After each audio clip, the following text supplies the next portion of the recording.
All right. Hi, everybody. Thank you for joining this session, Security and Compliance in the Cloud.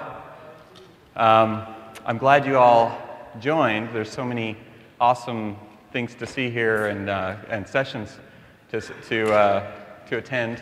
So I appreciate everybody coming to this one. I mean, I myself was wondering whether I should come to this session where I'm speaking or go to the infrastructure automation 2 doors down. So I'm glad you all had made the same decision I did. Either that or you couldn't go to that session because it was full. So in which case, I'll take you anyway. So just to help me understand who's here, just so I can understand who my audience is, I'm going to ask for raise of hands, and I'd like everyone to raise their hands. And here are the 2 options.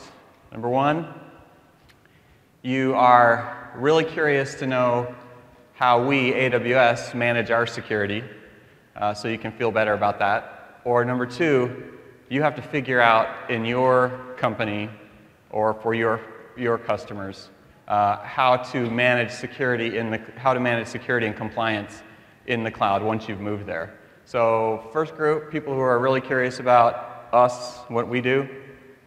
Okay, so some. And then the second, okay, great. Awesome. Well, I'm really glad to see that much more people worried about what they need to do once they move into the cloud, because I'll address that specifically and give you some good resources to address that. But I'll also address the part about what we do. Some of the other sessions have been dedicated to what we, Amazon Web Services, do in the cloud for security. Steve Schmidt and others have talked about that. So it'll be a little less focus of this presentation. Okay, great. So users and IT, I have this theory. Up until about a year ago, I think it's less so now, but up until about a year ago, I could tell which companies, which of our customers had a really bad IT department, because everyone would show up with iPads, self-provided iPads. Like, for example, we had this one customer come. They were a big bank, and every single person in the room, there were about 12 of them, came to visit us in our headquarters in Seattle.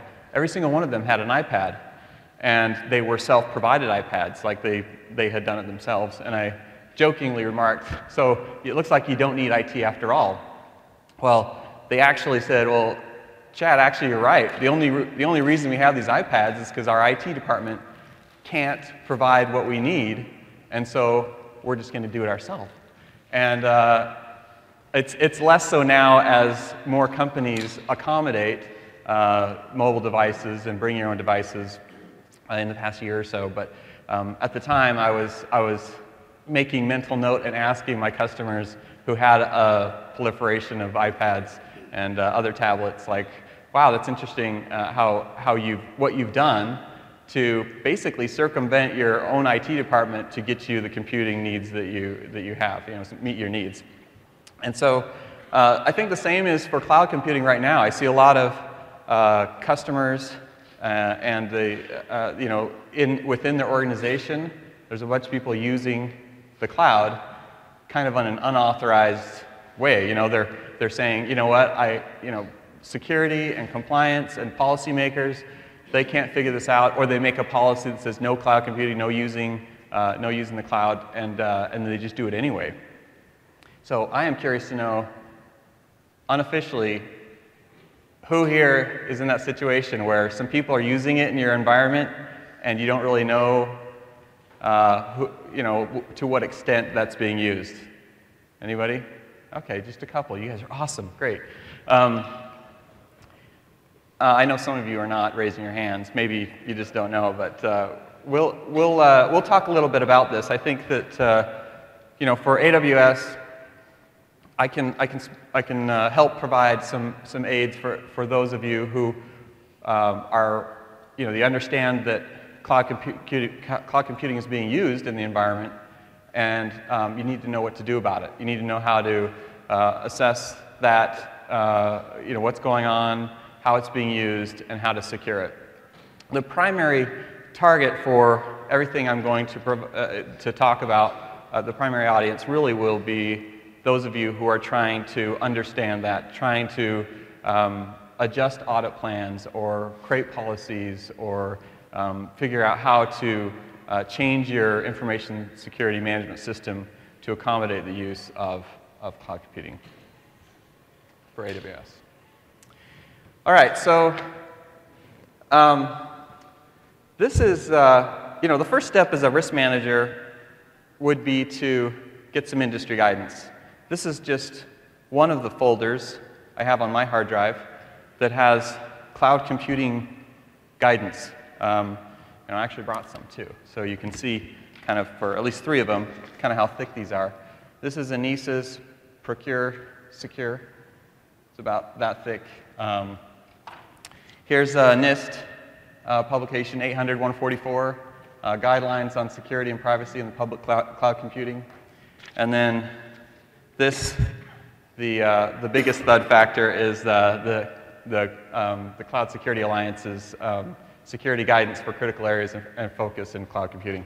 So there's a lot of guidance out there, and you should accommodate this guidance. That's some of it, most of it's very good. The stuff that you see here is guidance that that is credentialized, that has a group of either customers or industry verticals that follow they follow and use this guidance.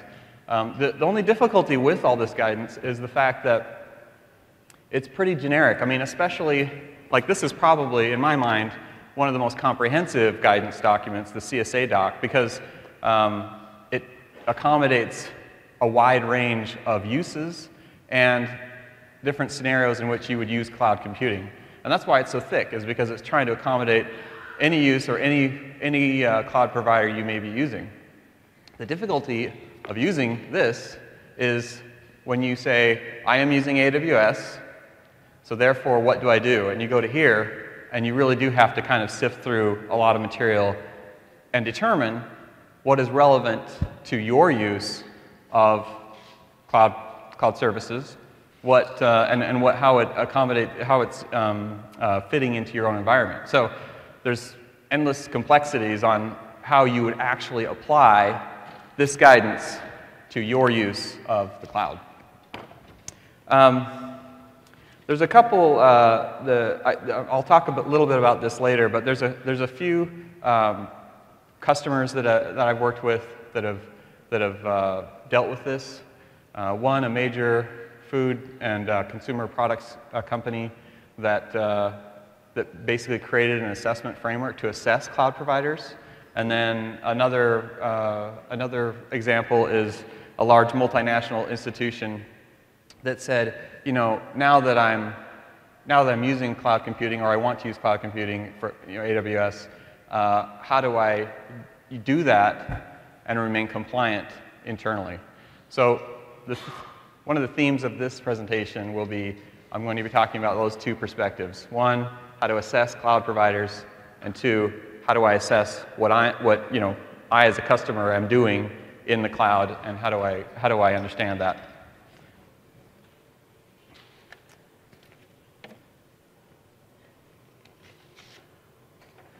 Okay, you may have seen this. We talk about it a lot. And if you bring away anything out of this conference, anybody who's concerned about security, if you bring anything away, it's this. The shared responsibility model, I probably spend about 70% of my time explaining directly with customers, explaining the differences between what we're responsible for and what the customer is responsible for managing security in the cloud.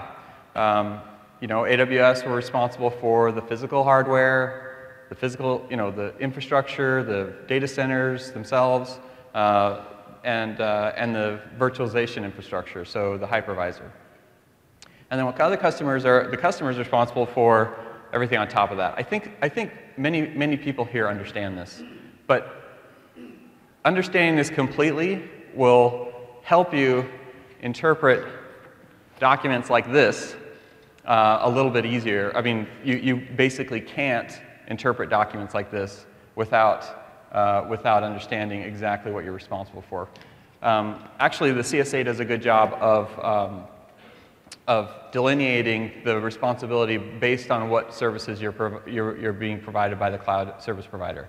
Like, if you're doing infrastructure as a service, you must consider these things, and if you're doing software as a service, you must consider these additional things. So I think that there's other guidance as well that does a good job. But really, this is the key message here is you need to understand what the differences are and what you, as you're using AWS, what you're responsible for. I have an example of a customer who, after we got PCI compliance on our worldwide infrastructure, they started building their PCI cardholder environment in AWS like they should be able to. But since they didn't understand this, they didn't secure the operating system, they didn't set the firewall rules, the network traffic rules, all that. And so they just put it out there and it was basically exposed. Well, the QSA came to town to do the audit and they said, "What are you doing? You're crazy." And they're like, "Hey, AWS, they're PCI compliant. We could do,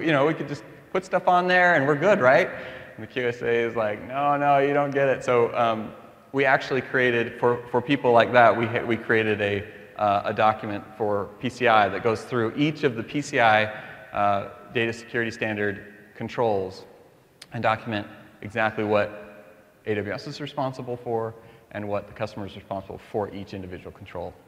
But anyway, the shared responsibility model is definitely something that you should understand really well when either building or evaluating your deployment into AWS. So moved over into security. That was general responsibilities. In security, our responsibility at AWS is really how we manage security and compliance and how we protect our large base of customers. And the customer responsibility is how you, the customer, manage your cloud deployments and how you protect your own data. So when you're sitting down to evaluate any cloud service provider, you should probably ask yourselves the two things. What does my provider need to do in the cloud? And what do I need to do in the cloud? As you ask these questions and really understand this, it actually clears up a lot of the guidance that's out there. I have a really good recent analogy that I experienced about 3 weeks ago. I have a 14-year-old daughter who really wants to learn to drive before she actually gets her license. I mean, it makes sense, right? You teach her to drive before she gets her license, so by the time she gets her license, she's better on the road, right? Well, that was my theory anyway. So we went to a parking lot, and it had basically this open parking lot with some islands in the middle, basically curb islands there, and we started driving around. And I have a stick shift, Honda stick shift. And my Honda is obviously highly rated for safety, and so I know that. And as we're driving around, I'm aware of the risk of her, crashing or something. But pretty safe environment, pretty controlled environment. So at one point, she stalls the car, pops the clutch, and stalls the car. And then right during a turn around one of these curb island things, she starts the car back up and overcorrects, runs over this thing, runs into a tree, it scrapes the entire side of my car, and I pull the handbrake and we stop, and she storms out of the car and says, "Dad, this car is just not safe." And I'm like, "Well, honey, I don't think it's the car that's not safe. I think it's you." So, I mean, it's a good story to think about, as you use AWS, you definitely are getting a quality, safe environment, but you do have this responsibility to secure your side of the ISMS.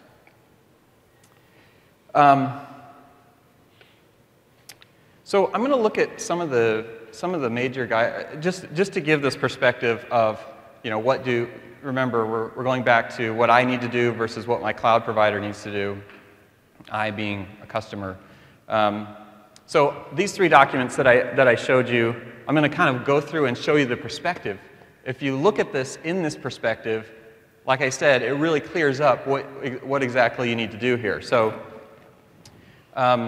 first of all, this ANISA Procure Secure. Right out of the gate, they say this up front in the document that this is to evaluate cloud service provider when you're procuring them for your own environment. Everything in there is related to security of the cloud. The provider responsibility. Everything in there is like check the provider, make sure that they have availability SLAs, make sure they've got change management, isolation. These are all the responsibilities of the cloud provider, and you can kind of benchmark providers by evaluating on these criteria. So it's actually a really good way to do that if you're procuring cloud services. This one, NIST 800-144, the National Institute of Standards and Technologies, this is their guidance. There's a few things in there, as I read through this with this perspective, that the customer needs to do, that talk about governance, and then identity access management. A lot of that is focused on, the customer needs to provide that. But still, a lot of emphasis on what the provider needs to do. As you read through that, there are a few items that are still under customer responsibility, but primarily the X's there on the one side. Most of it is what does your provider provide you, and how do you evaluate that for your provider. CSA, the security guidance, I think is much more balanced because it really does focus on the customer responsibility and understanding what they need to do. There's some shared items there, but I think as you go through there, you can get a good idea, a more rounded view of what you need to do versus what the cloud provider does.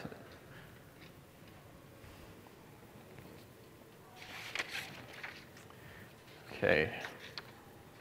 All right. So for those of you who raised your hand as the first group of those that want to know kind of what we do.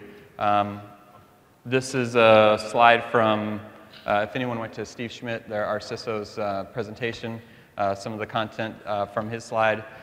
This is the things we do internally to secure the AWS cloud. I'm not going to go over all this stuff, but basically a lot of this stuff has been mentioned in other presentations about what we do. We have an extremely audited environment and a very, very secure environment. I have to tell you, I started with AWS about almost 3 years ago. And when I walked in, they didn't have anything. They didn't have any certifications. They didn't have anything to really show the customer, no artifacts to provide, no reports, except for a pretty limited SAS 70. And so when I came in, I started pursuing all these other things like the ISO certification, the PCI compliance, and everything else you see here. And I realized how easy it was. It's probably much easier when you build the security to an extremely high bar, and compliance comes in afterwards and says, well, we already comply with all these requirements because of the nature of how secure the environment is. And I think anybody who's been working in security and compliance, like before I came to AWS, I worked at Ernst & Young for 12 years doing security and compliance type consulting. And many companies, the compliance drives the security. Like here are everything we need to comply with, so let's do what we need to do to check the box. Whereas at AWS, we really did the other way, which I think is the right way, where we say we've got best practice security regardless of what the standards say, and then we go on the back end to make sure that we have everything covered. So I have to say that my job has been relatively easy because of that, and we've got a lot of focus on this. So there's some clear benefits for using AWS in this. If you look at this and think about what you are getting as a product when you use AWS, I was thinking of about five things. Number one, we've got a focus on security. Our focus on security, I mean, we know that security and trust is our primary product. Yes, we do provide excellent, technology, the ability to scale, all the value propositions you've been hearing about for these last few days. But really, it doesn't mean anything if we don't have an environment which is secure. So we have as being our primary focus and our core competency, we focus on security. I mean, it's job number one in everything that we do. All of our strategy documents, our planning, everything is revolving around security first.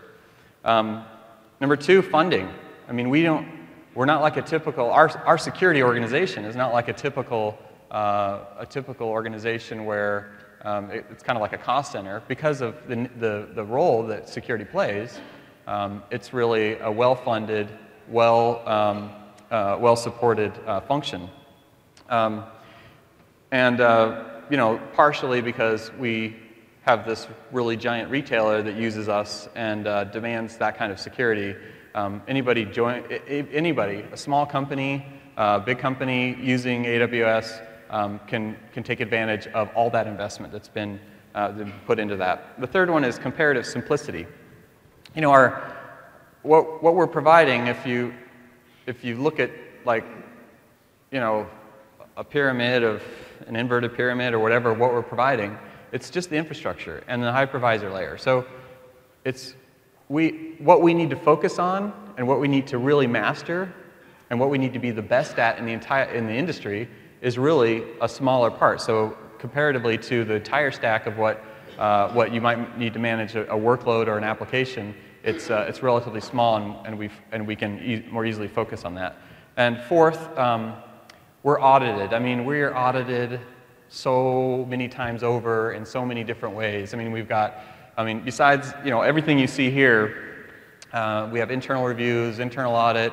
I conduct reviews. We do our risk assessment and manage our risk treatment plan. We do all these things to audit and review and make sure that we can comply with not only the things you see here, but also that we can comply with things that our customers need to comply with, such as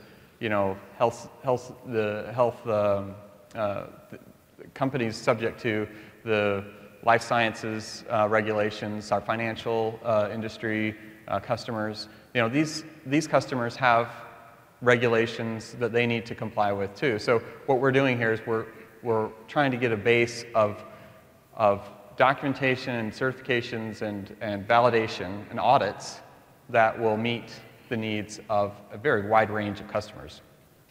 And then the last thing I think is scale. The massive congregation of customers and data diffuses risk. In the likelihood part of the likelihood times impact equation, risk equation, the likelihood is reduced by aggregation. I will give an example of what one company did, and this is a great example. We had a large multinational financial institution that wanted to use AWS, and they actually they had the opportunity of doing a full analysis before anybody in their organization moved to the AWS cloud. So what they did was this is a redacted version of their matrix where they went through and figured out all the business units and all the applications that they have, mapped them to all the regulations that they had, and from there they went through and then engaged with me and my team and also other teams in AWS to go through and make sure we could meet all these requirements. So it was an interesting way to do it, and I think they took a two-pronged approach, which I think that anyone here could also take. Number one, they validated compliance in a general way, and number two, validated compliance on an individual control basis. So the general way they did it was they said, like for example, they took our ISO 27001 certification. And they said, okay, so this certification is a process-based certification. It shows that they have effective processes in place to manage security. That's good enough for us to sign off on our process-based security requirements. The second thing they did was they went to our SSA 16, our SOC 2 report, the reports that list specific controls, and they map those to the controls that they require. Like, for example, if their SOX requirements required 90 days of video, they looked at our SOC 1 report and said, where's the control that says you maintain 90 days of video in all data center locations? And we have that control there, and so they use that to sign off on specific controls. So that two-pronged approach really actually worked for them. In the end, they were able to completely comply with all of these regulations for their applications, and was able to internally authorize the use of AWS across the board. There's a couple non-US items that they still have pending, but we're continuing to work through that with them. So it's a really great success story to show that even a very complex environment using that two-pronged approach can meet those needs. Another example. Who here is from the government sector? One? Really? Okay, a couple. And the guy in the back. Thank you for raising your hand.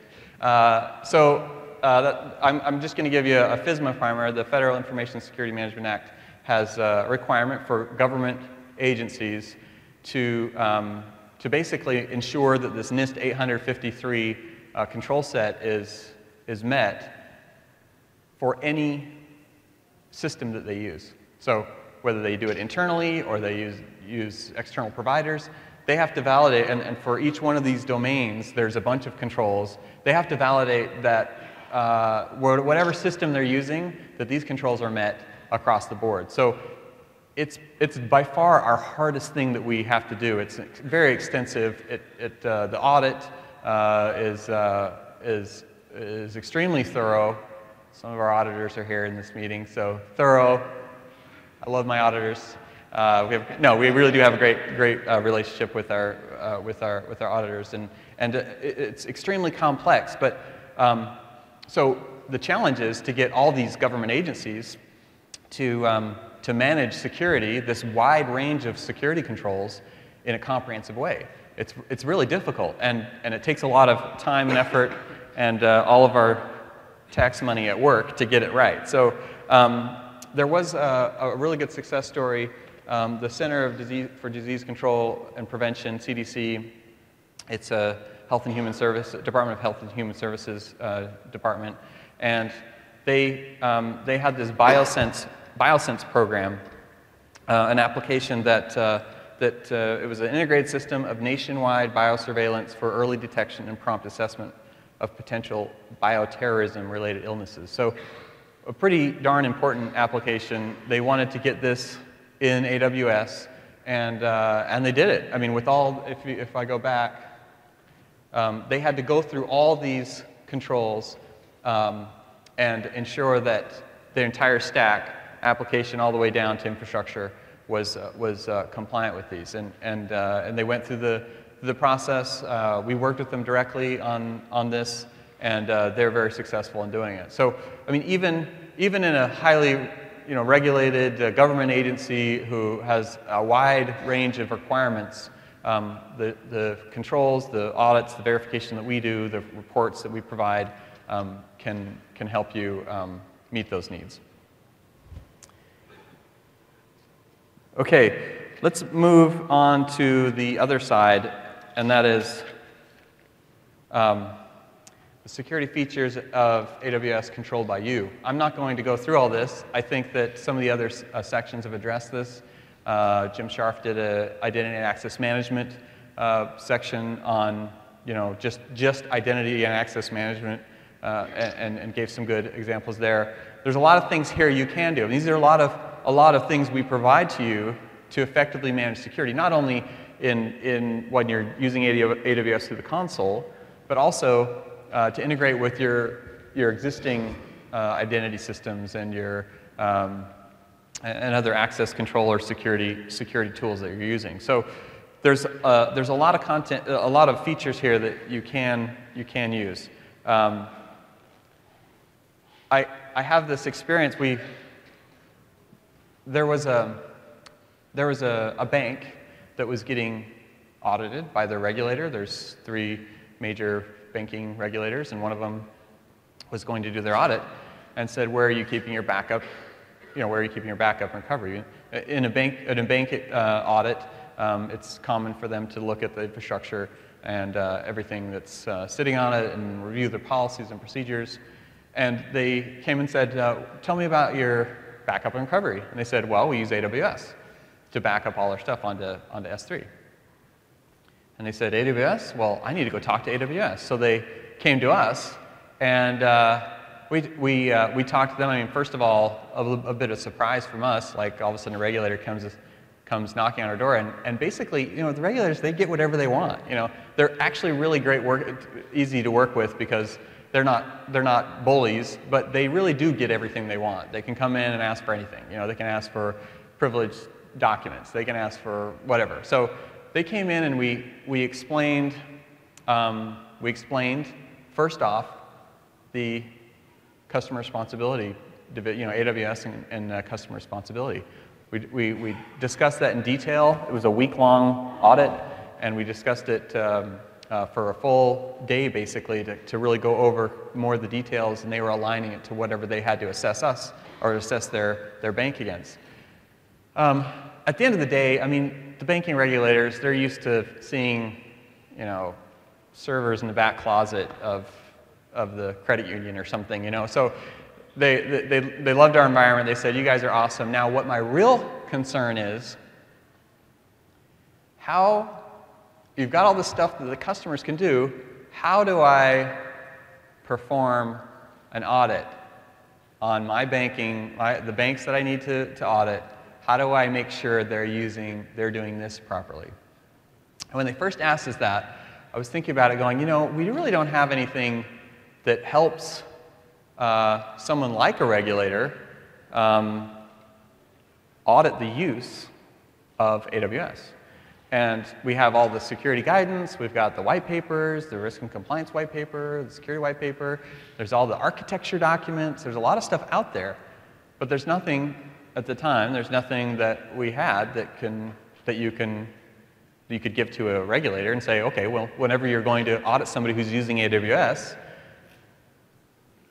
make sure you're checking this stuff, And frankly, to a banking regulator, this is pretty intimidating. They're like, what does IAM stand for? I mean, some of them are just not into the technical details. They want to see policy and procedure documents. They want to see audit results, stuff like that. So this experience with this regulator, we realized a couple things. Number one, that for many companies, the train has already left the station. Like people are using AWS. They don't know how they're using AWS, but people signed up with their personal accounts and are storing a bunch of stuff on S3.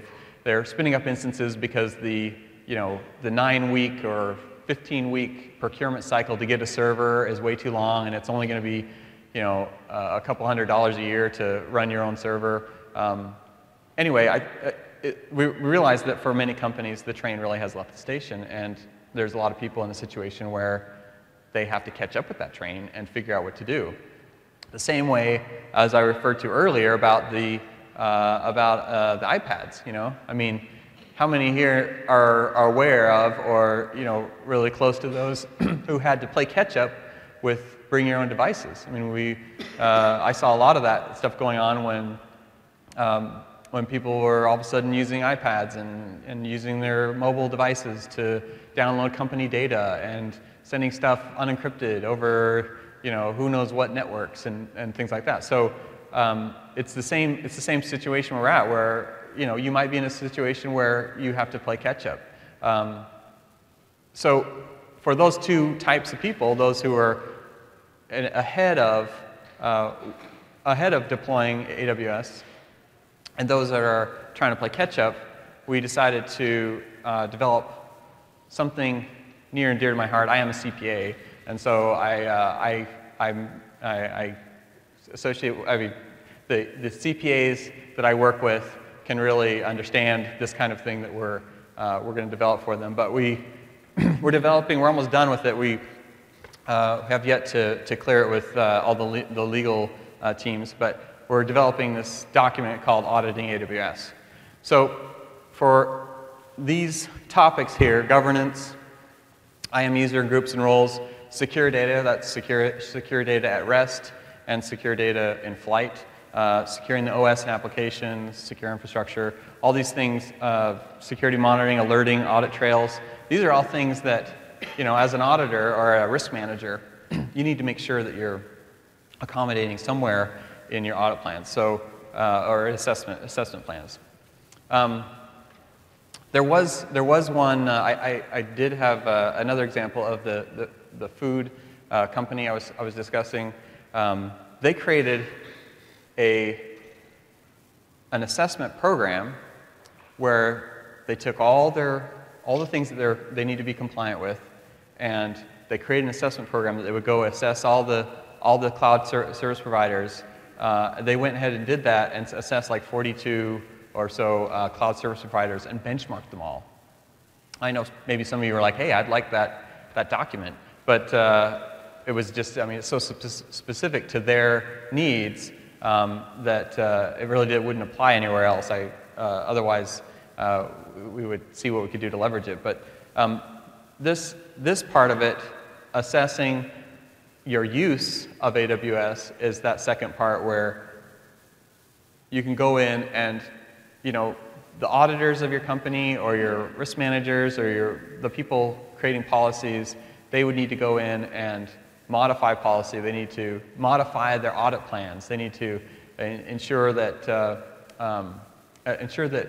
your use of AWS, the company's use of AWS, is secure. So they're actually producing, the security side is producing a security document that has details on each of these items as well. But my document will be like a sister document to that. And I mean, we can't really read this, but it has a definition, a major audit concern. In the audit world, they call that what could go wrong or some audit risk. The audit approach, and then the checklist. So this is just a fragment of one of the items, but it should help customers be able to do that in a very easy to understand way for AWS specifically. I think that brings us back to this, this guidance. Because the guidance itself has things you should evaluate that your cloud provider's doing and things that you should be doing, it'll help you cover those bases for AWS. For other cloud providers, I can't help you, but for AWS at least, we'll have this covered. The question is, when will this be out? This is scheduled to be released by the end of December. We have a security and compliance white paper that we'll add it to. Yeah. Okay, so it'll be posted to the internet. Yeah. Okay, so takeaways for this presentation. Number one, please, shared responsibility. Just really understand the differences in the line between what we, AWS, do and are responsible for and what you're responsible for. I'm entirely confident that what we do and the documentation we have and the security we operate can meet your needs meet the needs of almost any provider, any customer that's regulated, any customer that has high compliance requirements, anything that they would need to comply with. We've done this before many times with many different customers. I'm confident that not only do we have a lot available and that would meet many needs, but we're also continually putting out new reports and new things that will make it easier for customers to do that. Security of the AWS Cloud, that investment we have really benefits you. I mean, even the smallest company using AWS can leverage this massive investment in security. And security in the AWS Cloud, the customer control that we provide you, that really is a key to understand, and at the end, auditing. You know, you really need to understand what's going on in your environment and how to manage that risk. So anyway, thanks for attending. I would just ask that you go into to do the evaluations online. I really appreciate that. We've been trying to push more people to do that so we get better feedback for next year. And I invite you to come up and give me your card if you want to talk more about any of the topics here. Thank you.